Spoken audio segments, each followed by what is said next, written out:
오늘 우리가 함께 읽어가는 말씀은 지난달에 이어서 민수기 계속 함께 읽어가게 되는데, 민수기 17장의 내용에서는 상속의 문제에 대한 하나의 판결 규례가 소개가 됩니다. 이 내용은 1절부터 11절까지 소개가 되고 있어요. 없었던 규례인데 특별한 하나의 사례가 발생하게 되면서 그러한 경우에 아버지의 기업을 어떻게 상속하느냐 하는 것에 대한 하나의 일반적인 규례를 하나님이 세워주시는 계기가 됩니다. 슬로 보앗의 딸들의 요청으로 이런 일이 이루어지는 내용 소개가 되고요. 12절부터 마지막 절 내용에서는 마침내 이제 모세도 하나님 앞에 부름을 받아서 이제 그도 떠나가게 되고, 말 그대로 이제 완전한 세대 교체가 이루어지게 되는 내용들이 소개가 됩니다.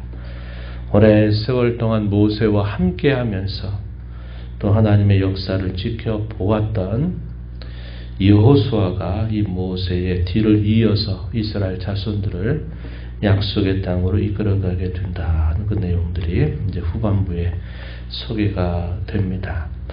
먼저 앞부분의 내용을 보면 성경에서 많이 반복되는 사례입니다. 슬로보앗이라고 하는 사람인데요. 우리가 읽은 앞부분을 한번 보세요. 앞부분에 보면 성경 여러 곳에서 이 이름이 등장하게 되는 경우입니다.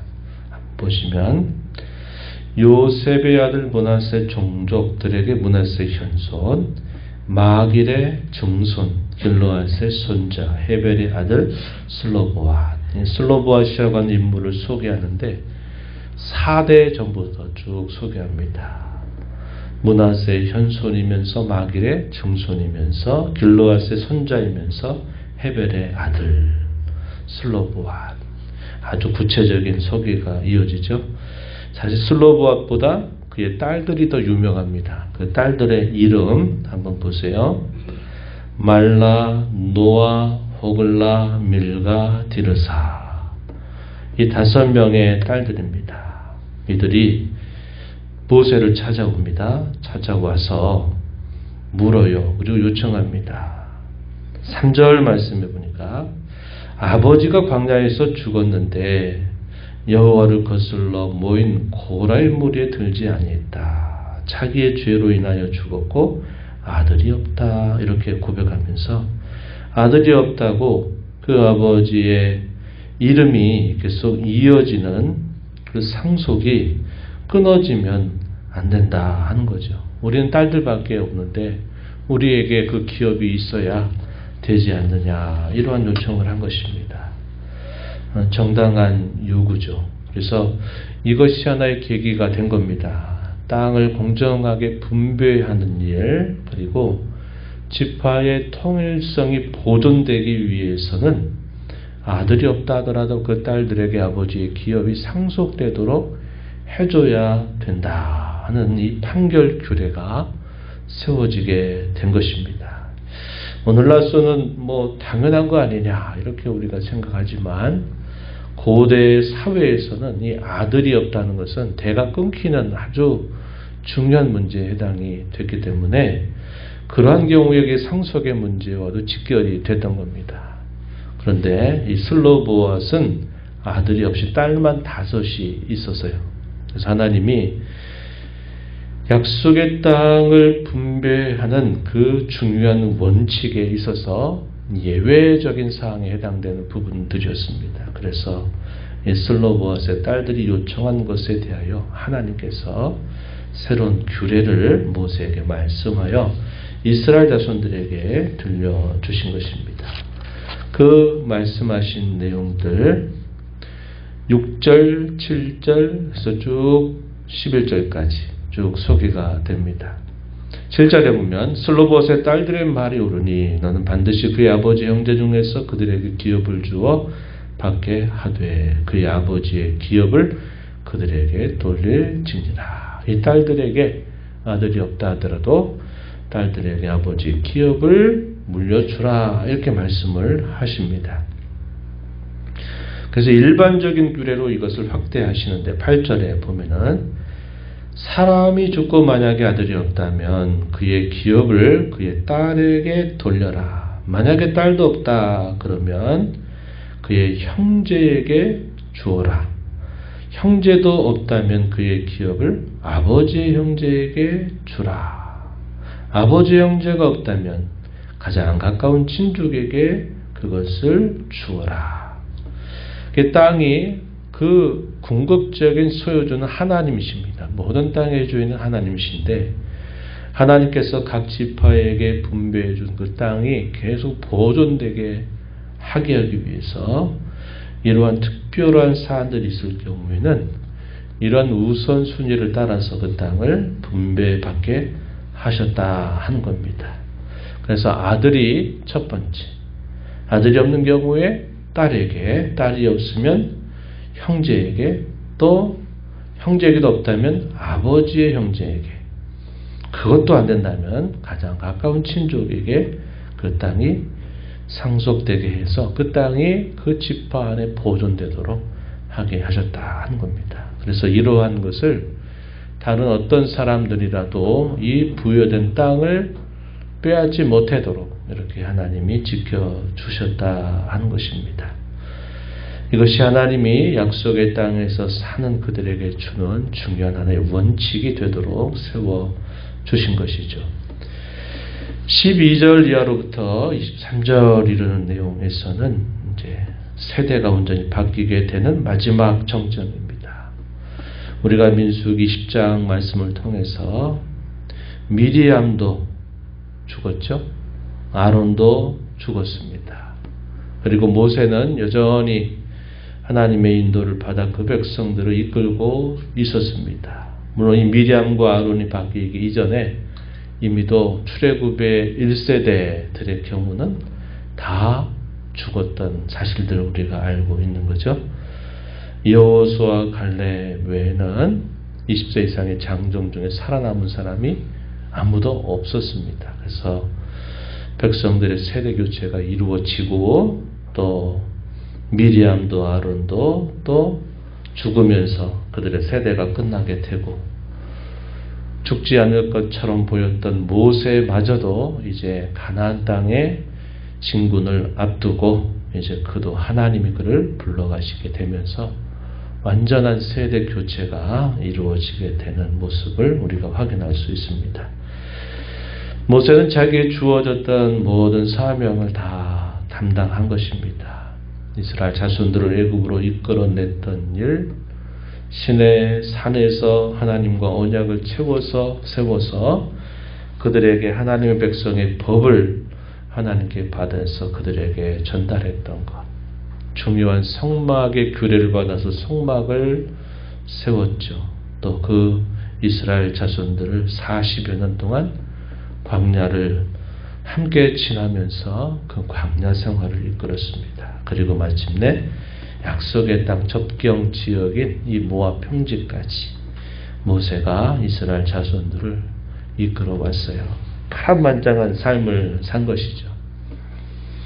그가 애굽에서 자라난 40년, 그리고 미디안 광야에서 또 한 40년 지내다가 80세에 부름을 받아서 40여 년 동안 하나님께서 맡겨주신 이스라엘 자손들을 이끌었던 모든 삶을 그가 감당한 겁니다. 120세 정도 나이가 된 것이죠. 그가 이렇게 부름을 받게 된 표면적인 이유는 우리가 앞에서 살펴봤던 말씀이었습니다. 본문 14절에서도 그 부분을 소개해 줍니다. 14절 이는 신광야에서 회중이 분쟁할 때 너희가 내 명령을 거역하고 그 물가에서 내 거룩함을 그들의 목전에 나타내지 아니하였음이니라. 이스라엘 자손들 앞에 모세에게 요구하셨던 것은 더 높은 수준의 자세였습니다. 그 자세가 뭐냐면 이스라엘 자손들은 뭐가 대단되면 또 원망하고 불평하고 하는 일들을 반복했어도 모세와 아론은 하나님을 가장 가까이 하는 사람들이었기 때문에 하나님은 모세가 하나님의 명령을 순종하는 듯 하면서도 돈을 내고서 그 백성들로 하여금 자기를 주목하게 함으로 하나님의 거룩하심을 나타내지 않은 것을 하나님은 이유로 삼아서 너는 약속의 땅을 밟지 못할 것이다 라고 말씀하셨던 것이고, 바로 그 일로 인하여 표면적으로는 그 땅을 들어가지 못하게 되었다 하는 사실을 하나님이 직접 말씀해 주신 것입니다. 그러나 우리가 단순히 이 표면적인 이유로 그때도 말씀을 드렸지만 약속의 땅을 밟지 못했기 때문에 모세도 하나님 나라에 들어가지 못한 겁니까? 이렇게 오해해서는 안 된다 그랬어요. 이것은 하나의 상징적인 중요한 또 이유가 있는데, 그것은 뭐냐면 이 모세가 이스라엘 자손들을 이끌고 감당했던 것을 하나의 예표적이고 상징적이고 계시적인 목적이 분명히 있다는 사실입니다. 그가 율법을 통하여 그 백성들을 인도하는 일에 대하여서 그것이 갖는 궁극적인 한계점이 무엇인가? 율법과 복음에 관하여 바울 사도가 설명을 하면서 율법의 기능은 그리스도에게로 인도하는 그 역할이 있다. 몽학선생 혹은 초등교사로서의 기능이 있다라는 겁니다. 그래서 이 모세는 율법의 가장 대표적인 인물이죠. 율법을 받아서 그 백성들에게 전했던 인물로서 이 모세의 역할은 거기까지다 하는 사실을 또 상징적으로 보여주는 뜻이 있다 하는 겁니다. 그래서 율법과 복음에 대한 관계를 설명할 때 율법의 기능이 바로 그리스도 앞에까지 인도하는 역할이 있다라고 말했던 바울 사도의 그 표현과 우리가 비교해서 이 말씀을 이해할 수 있는 겁니다. 복음, 예수 그리스도를 믿음으로 말미암아 우리는 구원을 받게 된다 하는 사실이죠. 율법은 우리의 죄악됨을 발견하고 또 하나님의 뜻이 무엇인가를 발견하게 하지만 그 율법 자체가 우리를 구원에 이르게 하지는 못한다. 우리는 이 율법을 지켜 행함으로가 아니라 오직 그리스도를 믿음으로 말미암아 구원을 받는다 하는 사실을 우리가 기억한다면 모세가 여기서 부름을 받게 되는 데에는 그런 또 다른 특별한 하나의 목적이 있다는 것을 우리가 생각해 볼 수 있습니다. 모세 편에서는 어떨까요? 모세 편에서는 모세가 하나님 앞에 탄원하듯이 그런 기도 올렸었죠. 그 백성들이 계속 원망하고 불평하고 너 모세 책임져라. 너 왜 우리를 이곳으로 인도해가지고 우리를 여기서 죽게 하느냐 하는 말을 들었을 때 모세가 어떻게 하나님 앞에 기도합니까? 하나님, 이 무거운 짐을 지기에 제가 너무 안 되겠습니다. 너무 힘듭니다. 빨리 좀 데려가시면 좋겠습니다. 이런 기도를 올린 적이 있어요. 그때 하나님 어떻게 하십니까? 알았다 모세야. 내가 너에게 70명의 장로를 너에게 덧붙여 주겠다. 그래가지고 백성들의 지도자가 될 만한 70명을 모세 곁에 세워서 그 백성들을 인도하도록 하는 것입니다. 모세의 마음은 어때요? 자기의 수고로우니 무거운 이 짐을 그가 벗어버리고 하나님께 빨리 가고 싶은 마음이 있었던 것이죠. 그래서 모세는 이런 하나님의 말씀이 돼요. 하나님, 어찌 나한테 이럴 수 있습니까? 내가 그동안 해왔던 일들이 얼마나 많은데 하나님 왜 나를 여기서 부르십니까? 라고 하나님이 모세가 하나님께 한마디라고 뭐라고 얘기한 적이 있습니까? 없습니까? 없어요. 하나님이 그래 모세야 됐다. 너 여기까지 하고 와라 했을 때 모세는 아무런 말을 하지 않아요. 그는 다만 어떻게 하나님 앞에 말씀을 드리냐면 하나님 저는 불러가셔서 부르셔 좋지만 이 백성들이 목자 없는 양과 같이 되지 않게 해 주옵소서 라고 하나님 앞에 간곡하게 기도를 올립니다. 17절에 표현되어 있죠. 자신 하나님 앞에 떠나가도 좋지만 이 백성들은 하나님이 약속하신 땅으로 들어야 하는데 하나님이 이들을 위해서 지도자를 세워달라라고 간구를 올리게 되는 겁니다. 참 지도자의 마음이라는 것을 우리가 알 수 있죠. 그래서 하나님이 이 모세의 요청에 따라서 여호수아를 이 모세의 뒤를 이어서 이 백성들을 인도하도록 하겠다 하나님 말씀하시는 겁니다. 18절 이하에 여호수아는 그 안에 영이 머무는 자다. 그에게 안수하고 회중 앞에 세워서 그에게 위탁해서 너의 모든 종기를 그에게 돌려 온 회중으로 그에게 복종하도록 하게 해라. 이렇게 하나님이 말씀을 하신 겁니다. 그래서 이 여호수아가 세워지게 된 것이 갑자기 세워진 것처럼 보이지만 사실은 모세와 함께 그 수많은 시간들을 함께 해온 거죠. 애굽에 있을 때부터 40여 년 넘는 세월 동안 모세 곁에서 아주 충성스러운 종으로 항상 모세의 시종처럼 역할을 감당하죠. 가나안 땅을 정탐해서 믿음의 복을 올리죠.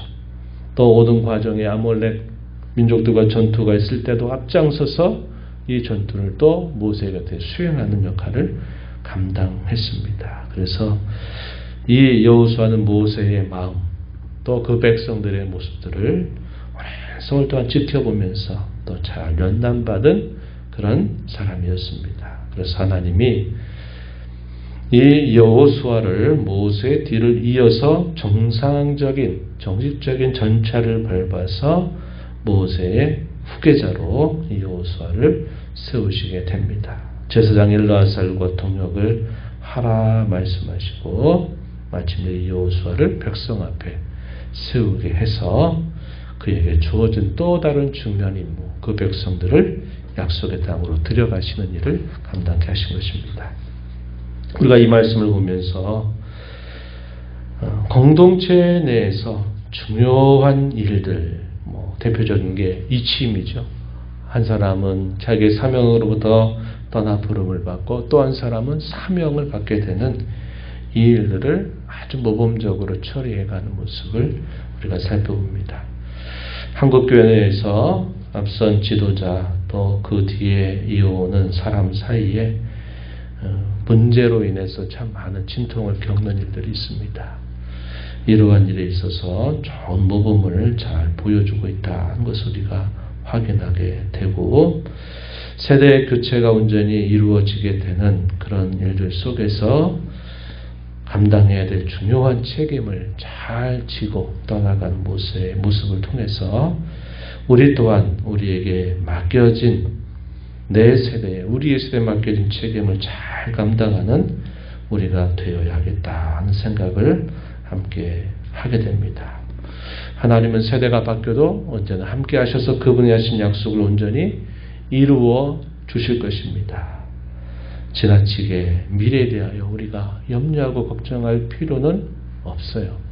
하나님이 언제나 함께 하시기 때문입니다. 그러나 우리에게 주어진 일에 관하여선 우리가 끝까지 하나님을 잘 섬기고 좋은 신앙의 모습을 다음 세대에 넘겨주는 일들은 최선을 다하여 준비하는 모습을 갖춰야겠습니다.